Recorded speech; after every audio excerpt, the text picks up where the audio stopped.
Have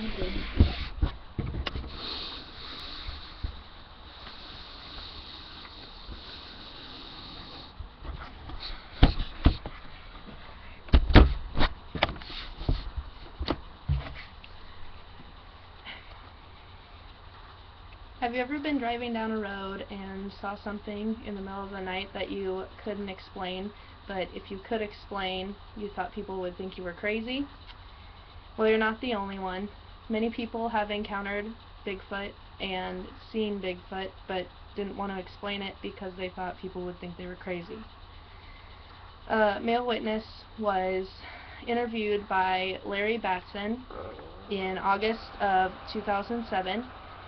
Larry works for the Wildlife Educational Services Incorporated. This encounter happened in Morton, Indiana, in Putnam County. The man said he was sitting on his porch around 10:30 p.m. when he heard some noises coming from his apple trees. He then hollered out, and whatever it was came out of the tree and walked away. Later that night, he was sitting watching TV, and his dog became very agitated and started barking and growling. So as the man walked over to his patio door window, he looked out and saw a tall, hairy creature standing there, and said it was roughly 7 to 8 feet tall and was staring at him, and he said it looked like his head was sitting on his shoulders with no neck. As the creature looked at him, he decided to turn around and walk off into the darkness. Many people ask, what is Bigfoot? Bigfoot is known as a tall and hairy creature, almost resembling a gorilla. It's been seen throughout U.S. and Canada on many occasions. The sightings have dated clear back to 1811. First report was in 1811 in Jasper, Alberta, Canada. This is when all the hoaxes spawned at this time.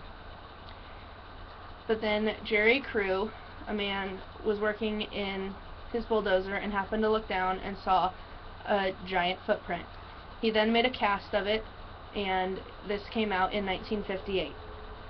In 1967, Roger Patterson and Bibb Gilman caught their first ever video of Bigfoot. What they thought was a female, tall, hairy, gorilla-like creature walking away from the camera, turned around, looked at them, and kept walking. This is what all started the Bigfoot craze. Since you now know some of the history of Bigfoot, we can now turn the attention to some of the sightings.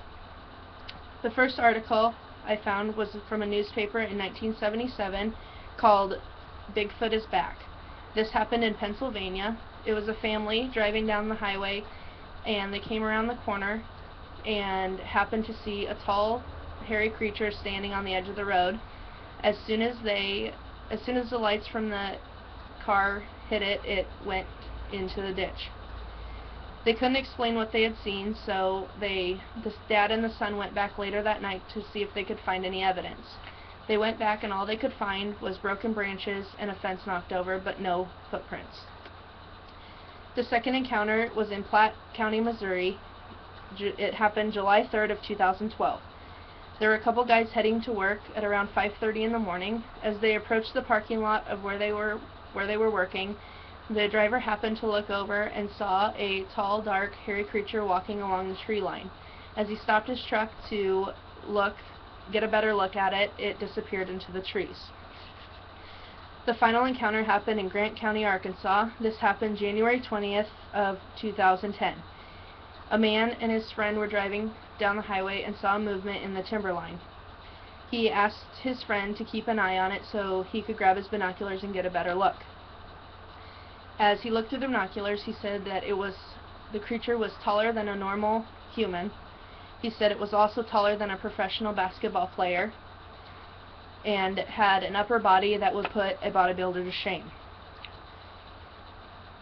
Next, there are many interesting facts about Bigfoot that could be helpful in knowing if you happen to encounter Bigfoot or thought you did. Some physical statistics are its height is between 6 to 10 feet, its weight is in between 400 to 1,000 pounds, its footprint size is 12 to 22 inches long and 5 to 11 inches wide. Its hair can be dark brown or reddish. It's unkempt and matted. Its facial features are large brow ridge with a flat black nose and thin human-like lips. Its eyes can be brown or red. Some other interesting documents is that Bigfoot has been documented for over hundreds of years. Its documented colors can be black, gray, white, or greenish blue. Bigfoot can run up to 30 miles an hour. This was documented in Indiana by Royal Cruden in a four-wheeler incident.